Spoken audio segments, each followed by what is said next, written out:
Centra Podcast, una iniciativa de la Fundación Centra.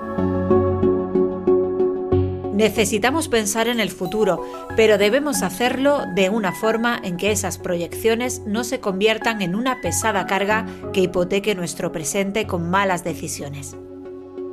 Esta frase que acabo de leer pertenece al libro Espejismos del Mañana, promesas y fracasos de la predicción política, editado por Comares y escrito por Manuel Ricardo Torres Soriano. Él es catedrático en Ciencias Políticas de la Universidad Pablo de Olavide, director del Máster en Comunicación Política y Gestión de Campañas Electorales y miembro del Consejo Asesor del Real Instituto Elcano. También forma parte del Foro contra las Campañas de Desinformación en el ámbito de la seguridad nacional y ha sido asesor de la Europol. Por otro lado, pertenece al Consejo Editorial de Ciencias Sociales y Senior Fellow de la Fundación Centra. Manuel, bienvenido a este podcast. Muchísimas gracias, es un placer. La grabación de este episodio se produce en enero de 2026, a pocos días de la incursión de Estados Unidos en Venezuela y del traslado o secuestro, según se mire, de Nicolás Maduro para que sea juzgado en Estados Unidos. ¿Esto se podía prever? Pues claramente no. Es decir, llevamos una temporada donde realmente los sobresaltos y todo aquello que rompe lo que parecía que era muy estable, pues se produce a tal velocidad que nos cuesta incluso trabajo digerir tantas novedades.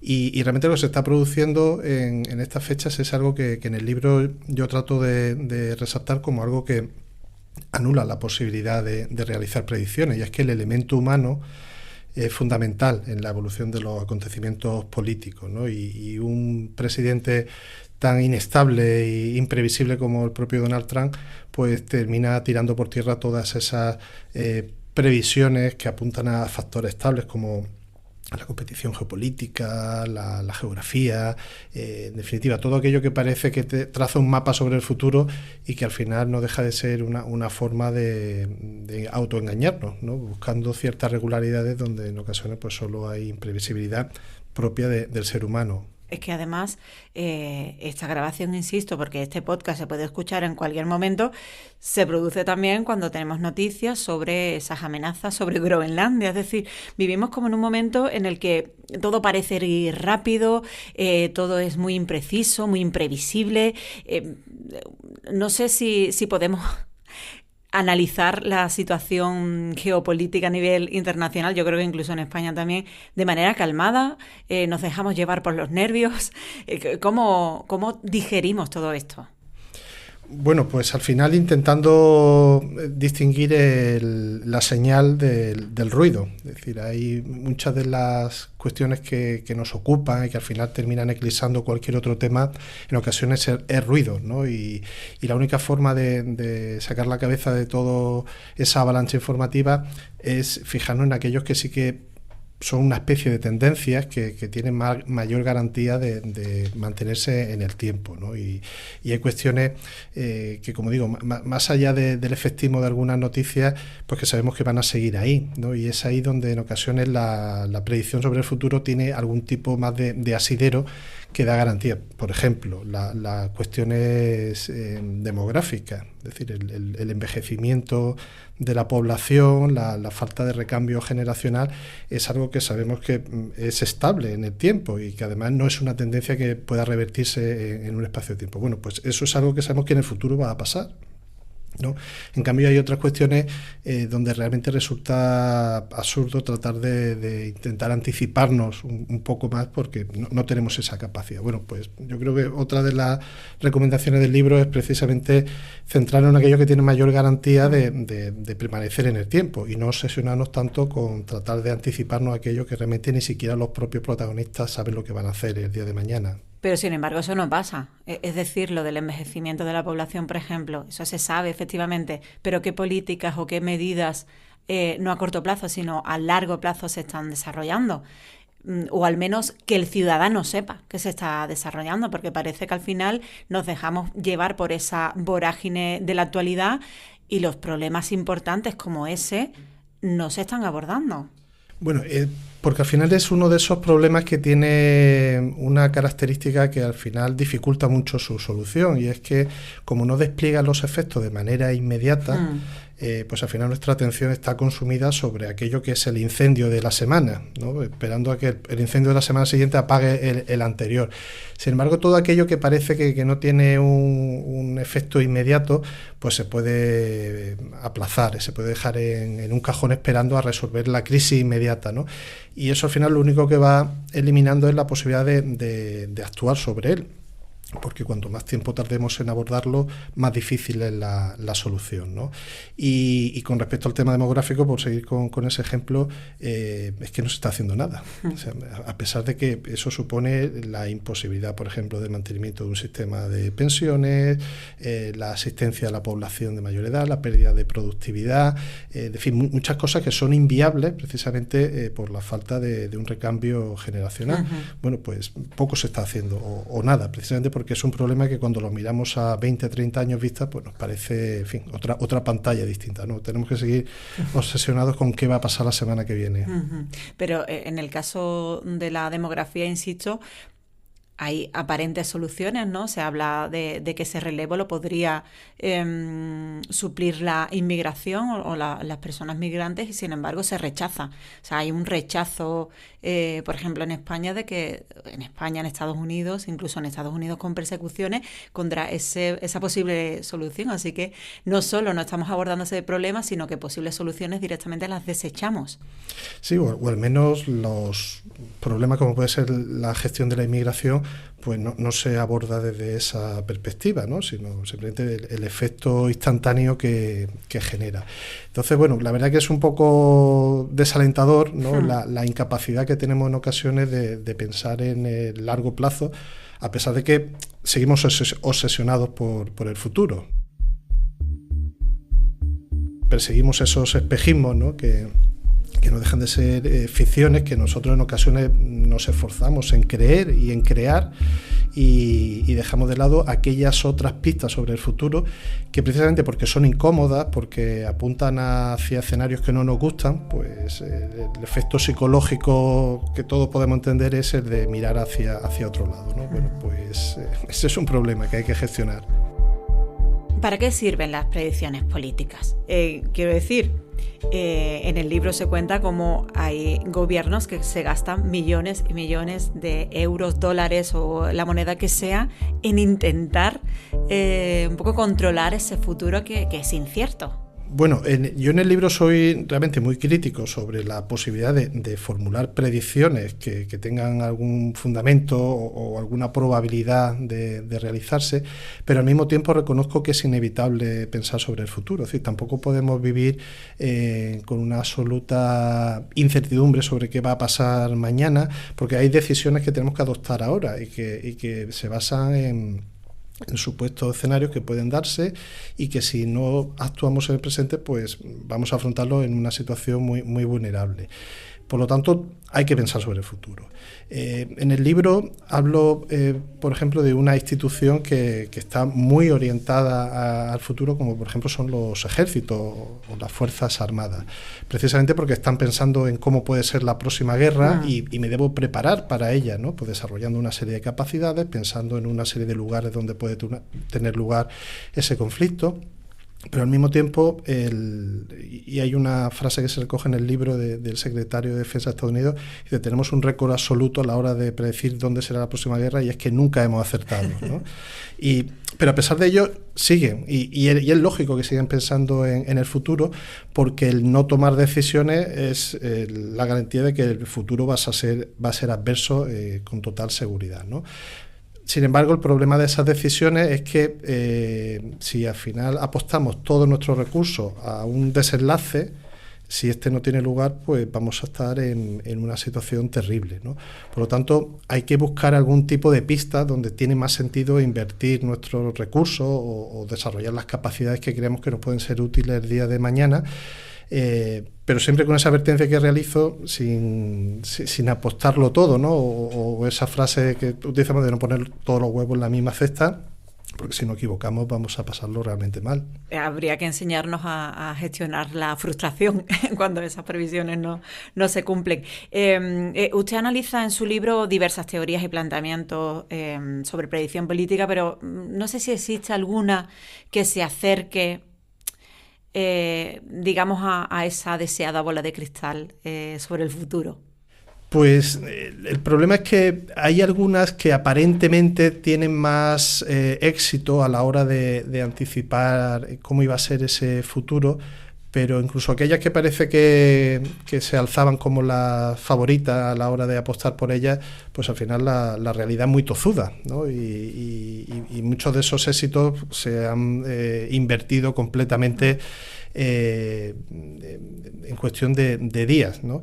Pensemos, por ejemplo, y volvemos al hecho que estamos grabando esto en enero de 2026, que estamos hablando de la probabilidad de que Estados Unidos tome por la fuerza Groenlandia e invada el territorio de un país aliado, ¿no? Bueno, pues había una teoría, que es la de la interdependencia compleja, que dice que cuando dos países tienen profundos lazos económicos e intereses compartidos, pues eso es un enorme disuasor del conflicto. Es decir, es más fácil que haya guerra entre dos países que no tienen nada que perder económicamente en el conflicto que aquellos cuya economía está entrelazada. Bueno, pues estamos hablando de eso, que echa absolutamente por tierra todo lo que eran las predicciones de una teoría que hemos dado realmente por válida a la hora de anticipar el futuro, y que incluso ha orientado una política tan trascendental como la apertura hacia China.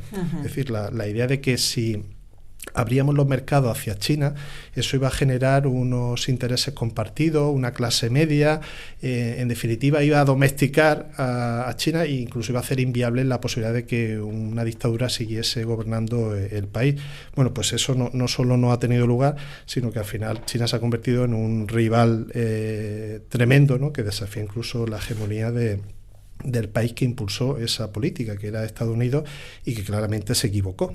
Es decir, entonces, ese es de nuevo uno de los riesgos de apostarlo todo por una teoría sobre cómo va a evolucionar el presente, ¿no?, y a qué futuro nos encontraremos, porque puede ser terriblemente mal. ¿Pero hay alguna clave para que esas predicciones tengan algo de cierto? Al final la historia nos va dando algún tipo de intuición sobre cuáles son los desenlaces más probable, ¿no? También nos habla sobre el elemento humano, nuevamente, es decir, que los hombres, a pesar de que somos muy diferentes a lo largo de la historia, pues seguimos motivados en ocasiones por los mismos deseos de poder, de violencia, de alcanzar nuestros objetivos pasando por encima de otros, y que al mismo tiempo somos absolutamente imprevisibles, ¿no? Y por lo tanto, yo creo que ese es otro de los recordatorios sobre cómo tenemos que pensar sobre el futuro. Es decir, hay determinadas tendencias que tienen toda la lógica de que sigan presentes, pero el elemento humano en ocasiones produce sobresaltos en la evolución de la historia. Es decir, Hitler es decisivo en lo que sucedió en el contexto de la Segunda Guerra Mundial. Posiblemente sin un líder como Hitler hubiésemos tenido lugar otro tipo de escenario. A pesar de que hay gente que se empeña mucho en decir, no, bueno, pues al final Hitler es la representación de unas tendencias expansionistas, revisionistas de Alemania que otro lo hubiese asumido si no hubiese existido Hitler o hubiese muerto en una edad temprana.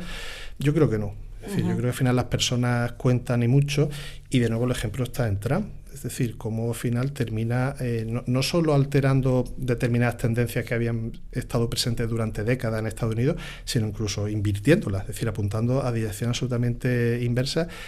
Y no es porque encabece un movimiento que ya apuntaba a esa línea, sino que él es el que imprime esa línea a un movimiento que al final lo sigue y que decide asumir sus postulados sobre cómo tratar a los aliados, cuáles son los objetivos principales que hay que alcanzar o cómo se debe emplear la fuerza.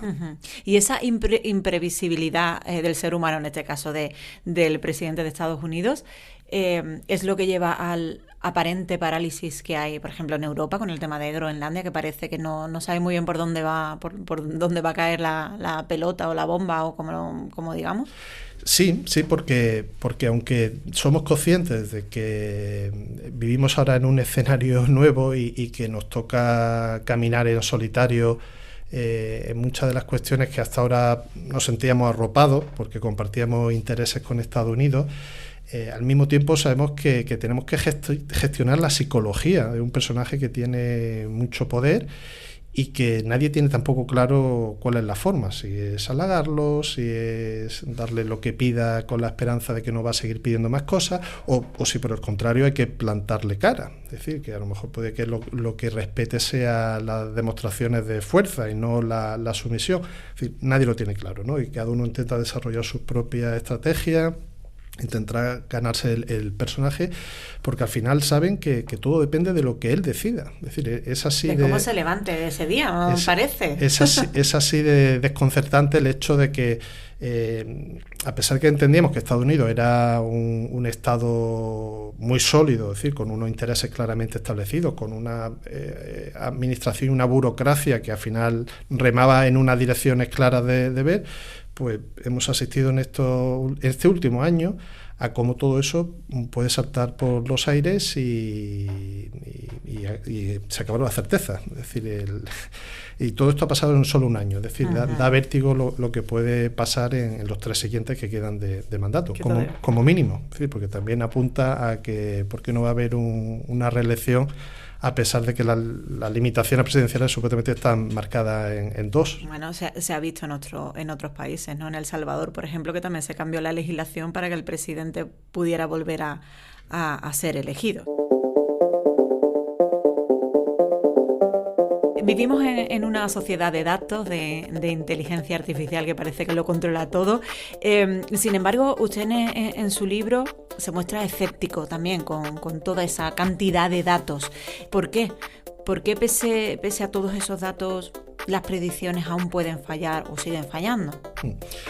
Con respecto a los datos, lo que se ha producido en el último medio siglo ha sido precisamente la fe en que los datos eran la clave que nos iba a permitir anticipar científicamente el futuro. Es decir, desde la Segunda Guerra Mundial se empieza a tener constancia de que los conflictos, la relación entre países, pues generan una enorme cantidad de información que apuntan sobre los intereses, sobre la forma de actuar de países, de sociedades. Y siempre se ha pensado que esa era la clave, ¿no? para anticipar el futuro. Cuando se empieza a organizar toda esa información, pues al final se llega al desenlace de que no podemos anticipar el futuro, pero se piensa que el problema es que no tenemos la capacidad de abordar toda esa información. Es decir, que es una cantidad de datos tan desbordante que da igual el equipo humano que empleemos, que nunca vamos a poder barajar desde la última estadística económica de un país hasta lo que se ha publicado en un medio, ¿no? Con la revolución informática se pensó que ahora sí, es decir, ahora sí que tenemos la capacidad de abordar cantidades masivas de información, pero nuevamente el resultado fue pésimo, porque no bastaba solo con utilizar esa capacidad de procesamiento, sino que había que orientarla, había que decirle a ese procesamiento hacia dónde tienes que apuntar. No solo basta con organizar y clasificar la información, sino que interpretarla sigue siendo un enorme desafío. Y ahora vivimos en ese tercer momento donde dice, ahora sí, es la inteligencia artificial la que va a poder conseguir todo aquello en lo que hemos fracasado una y otra vez, porque ahora los algoritmos aprenden, se autoprograman y son capaces de detectar regularidades que los humanos no tienen por qué identificar. Es decir, ahora es la máquina la que le va orientando al analista sobre aspectos que él ni siquiera era capaz de percibir. Y yo intento demostrar en el libro que nuevamente esto no va a acabar bien, es decir, o nuevamente vamos a cosechar otro fracaso, porque al final los datos no son elementos neutros, es decir, la información la han generado humanos con sus imperfecciones, con los sesgos que nosotros atribuimos a esos mismos datos, y al final todo ese conjunto de limitaciones humanas que estén presentes en los datos la hereda la inteligencia artificial, y por lo tanto traslada y amplifica los mismos errores que a nosotros nos impedían obtener esas conclusiones, ¿no? Eso no significa que la inteligencia artificial no sea una herramienta increíble y que va a producir una serie de cambios, yo creo que muy beneficiosos en los próximos años, igual que otra serie de problemas que no existían y que va a generar. Pero no apostaría a la inteligencia artificial como ahora sí el cambio que nos va a permitir anticipar científicamente el futuro, porque eso no va a tener lugar. Uh-huh. Pero no será tan impredecible como un ser humano, obviamente, ¿no? ¿O sí? Pues yo creo que sí, porque una de las características de la inteligencia artificial es la inescrutabilidad. Es decir, que nosotros percibimos los resultados que aportan esos modelos de lenguaje a la hora de analizar los datos, pero no tenemos claro cómo ha llegado a ellos. Es decir, y de hecho uno de los ámbitos que tienen mayor desarrollo ahora mismo en el ámbito de la inteligencia artificial es tratar de intuir o saber qué pasa dentro del algoritmo. Es decir, cosas que en ocasiones, aunque son correctas, y sabemos que el resultado es bueno, no sabemos cómo se ha llegado a él.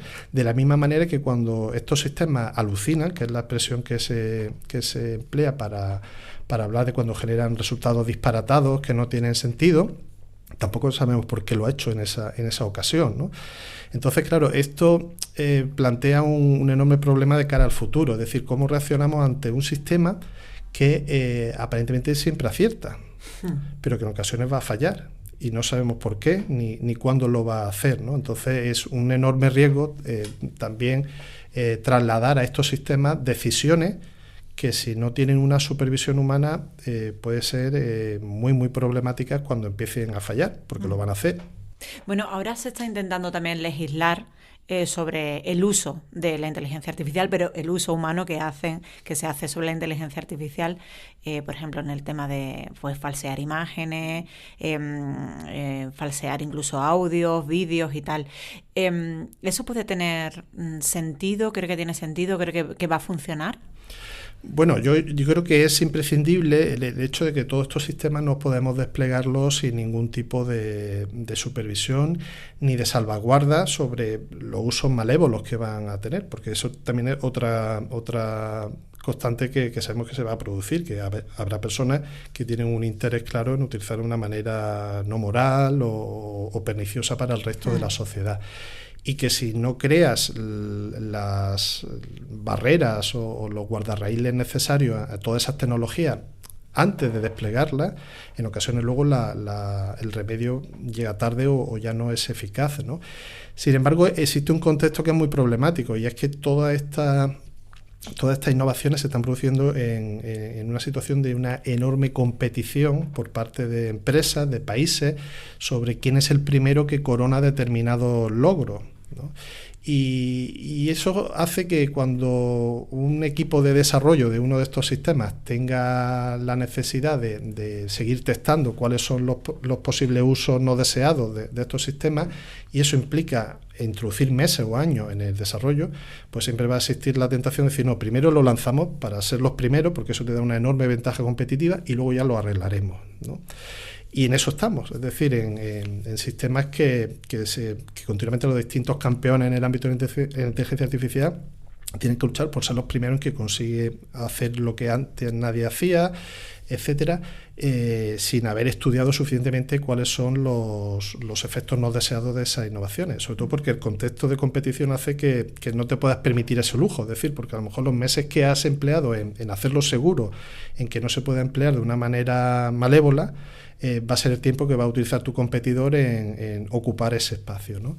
Entonces, al final, aquí los estados tienen que generar el marco necesario para que eso no se produzca. Es decir, para que una empresa que genera un sistema a priori que es inseguro tenga que asumir la responsabilidad de lo que ha hecho. Uh-huh.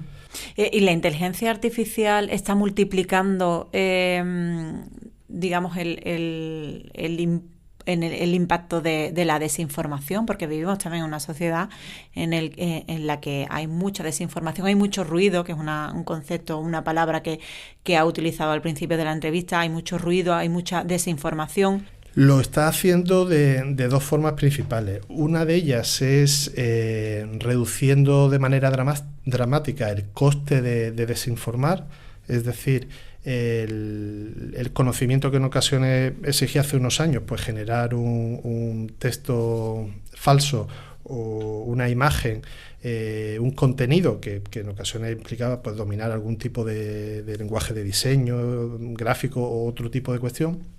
Eso ya se ha democratizado hasta el punto de que está al alcance de cualquiera en cuestión de segundos, ¿no? Entonces, esto hace que el esfuerzo necesario para participar en el juego de la desinformación se ha reducido, y eso pues anima a los que ya estaban ahí a aumentar su productividad y a los que no habían entrado a hacerlo. Pero el aspecto más problemático es el hecho de que la inteligencia artificial permite mapear al destinatario hasta un nivel granular, es decir, ya no hay que lanzar un mensaje abstracto a una masa amorfa donde cada uno tiene su sesgo y sus resortes que se pueden activar o no y a ver si funciona, sino que ahora podemos desinformar a nivel individual, sabiendo cuáles son los prejuicios de cada uno, cuáles son los condicionantes psicológicos que va a hacer que se active de mejor manera que otra persona, y esto además ni siquiera lo hace un humano. Es decir, lo hacen ya sistemas que son capaces de operar 24 horas al día, todo el año, y con un coste ínfimo. Es decir, donde al final el algoritmo te termina conociendo en mayor profundidad que lo que puedes tener tú mismo de cómo reacciona ante la información. Uh-huh. Y esto, como digo, le apunta hacia una nueva etapa en el mundo de la desinformación como nunca antes la habíamos conocido. En su libro, de hecho, habla de un par de casos que yo recuerde de Cambridge Analytica, y también de un caso que me llamó la atención porque lo desconocía, era política internacional, en este caso de Estados Unidos, sobre Hillary Clinton y cómo se había mandado mensajes concretos a un grupo muy concreto en Miami para que la rechazara. Sí, sí. Bueno, pues esas campañas todavía forman parte de la era donde el humano era la clave dentro del proceso. Es decir, donde al final hubo personas que hicieron ese mapeo de cuál puede ser el sector al que hay que apuntar, qué tipo de mensaje puede ser que tenga mayor efecto, y lo que en este caso era los perfiles en Facebook, lo que te facilitaba era la identificación del destinatario. Es decir, pues aquí hay un grupo con estas características. Bueno, ahora ya el humano es superfluo en ese proceso. Madre. Porque el algoritmo tiene ya la capacidad de bajar a nivel individual, ¿no? Y además el coste no es inasumible. Es decir, no hay que aportar muchos más recursos de carácter económico para bajar a ese nivel individual. Y esto es, como digo, muy preocupante. Si queremos tener algún tipo de avance de hacia dónde va esto, pues por ejemplo solo hay que ver lo que está pasando actualmente con la red X, ¿no? El antiguo Twitter, sí, donde al final su propietario Elon Musk ha eliminado todas las salvaguardas, ha empezado a dejar que el algoritmo interactúe para aumentar el engagement. Es decir, da igual lo que le ofrezca, si esto hace que la persona que tiene la cuenta esté dispuesta a estar una hora más viendo el feed de la cuenta, adelante, ¿no? Y el efecto de eso es que el contenido extremo, polarizante, violento, etcétera, se ha multiplicado de manera exponencial, porque al final es un sistema automatizado que simplemente lee las tendencias de aquel contenido que tiene más garantía de conseguir tu atención, y lo hace a nivel individual con cada uno de los usuarios, con lo cual tu experiencia usando esa red puede ser absolutamente distinta a la que yo tengo, y también la representación del mundo, de lo que yo creo que la gente está hablando, de lo que realmente es importante o lo que no lo es, y vamos hacia ese escenario. La desinformación y el uso que se le da en determinados momentos a la inteligencia artificial, como lo que acaba de comentar sobre la red social X, ¿pone en peligro a la democracia? Al final termina inoculando un veneno para cualquier sistema democrático, que es la polarización, que por utilizar una una metáfora del mundo médico, alguien la describió como el colesterol, de la democracia. Es decir, es algo que está ahí, que sabes que no es bueno, pero que parece que puedes convivir con ello. Es decir, no es deseable que todo el mundo esté absolutamente enfrentado sobre todo y sea incapaz de llegar a un acuerdo, pero bueno, parece que el sistema funciona. Bueno, pues al final el colesterol es algo que parece que puedes vivir con él hasta que te mata, ¿no? Y ese es el enorme problema de todos estos sistemas, que no solo crean polarización, sino que la llevan a extremos que hubiesen sido impensables sin el apoyo de todas estas cámaras de eco, donde la gente ha dejado de dialogar y de pensar que tiene algo que compartir con una persona que ya no ve como una persona que piensa diferente, sino como enemigo. Es decir, una sociedad no puede funcionar cuando está fracturada en múltiples grupos que se contemplan mutuamente como enemigos, con los cuales, de los cuales no se puede esperar nada noble ni positivo, y a lo cual yo solo aspiro a derrotar y a destruir y a eliminar de mi entorno. ¿Y hay alguna receta o alguna clave para luchar contra esto? Bueno, no existe la varita mágica, no es fácil y a veces puede ser que incluso el impulso, la energía necesaria para revertir esa situación provenga del desastre. Es decir, cuando en ocasiones a veces la sociedad avanza a base de acumular crisis que generan la conciencia de que esto hay que revertirlo, ¿no? Lo que pasa es que, claro, ir saltando de desastre en desastre, pues no es la mejor receta para vivir o para prosperar. Yo creo que, por ejemplo, con respecto al uso, por ejemplo, de las redes sociales y las pantallas en general en los niños, ya hemos llegado a esa etapa. Es decir, estos movimientos pendulares donde hace no tantos años parecía que todo lo que fuese lanzar a los niños al uso de estas tecnologías y poner una pantalla delante era positivo en sí mismo, y ahora el péndulo está en el otro extremo. Es decir, ya hablamos de prohibir el acceso a esos espacios, a sacar las pantallas de las aulas. Es decir, vemos cómo el movimiento correctivo se ha producido cuando ya es obvio los efectos tan adversos que tiene esas apuestas que hemos hecho, ¿no? Pues aquí puede ser que lleguemos en poco tiempo a la conciencia de que esto no podemos dejarlo tal y como está funcionando en la actualidad, que hay que tomar medidas cuando todo el mundo vea obvio el daño que se ha generado. La duda es qué es lo que nos dejaremos en el camino. Es decir, si no, al final el daño que tendremos que soportar como sociedad no será irreversible. ¿Se atreve a hacer alguna predicción al respecto? No, y si lo hiciese, pues al final estaría contradiciendo todo lo que he escrito en el libro. No se pueden hacer predicciones, o al menos al final del libro hay un epílogo que se llama Equivocarse bien. Sí. Y en él se dan algunas pautas de predicciones, pero digamos controladas, ¿no?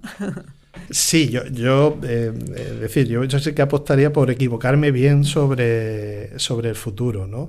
Y la forma de hacerlo, como digo, es el de ver las tendencias, no centrarte en el ruido de lo que la semana parece que es el tema de referencia, el de no apostarlo todo por un único escenario, sino situar parte de tu esfuerzo de manera proporcional hacia uno y otro, de tal manera que si alguno falle no te termine arrastrando al fracaso.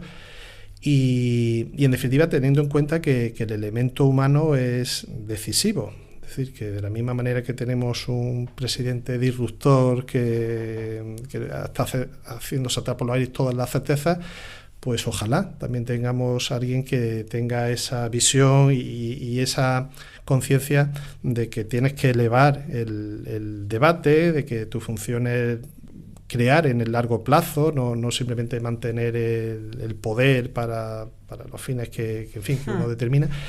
Y bueno, a veces invertir en las personas es la mejor forma si no de anticipar el futuro, si al menos de situar en el futuro a alguien que puede hacer que este no sea dañino para todos.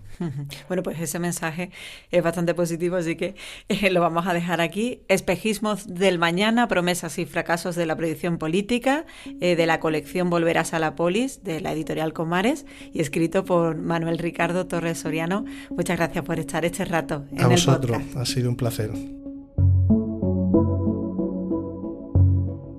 Centra Podcast es una iniciativa de la Fundación Centra que aborda en profundidad investigaciones del ámbito académico andaluz en distintos campos de trabajo de las ciencias sociales. El objetivo de esta herramienta es dar a conocer los resultados y propuestas de los diferentes proyectos y a los equipos que los han hecho posibles.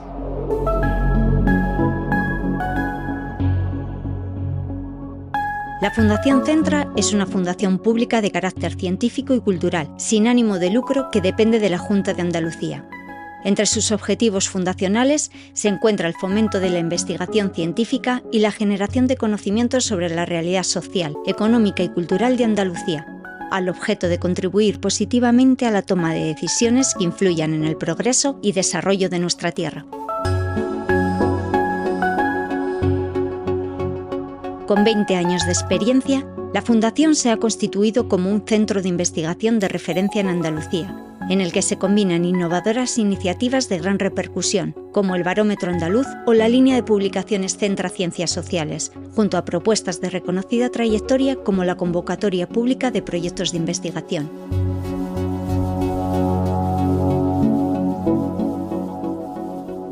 Puedes suscribirte a nuestros contenidos de audio en las principales plataformas y también en la web centrodeestudiosandaluces.es.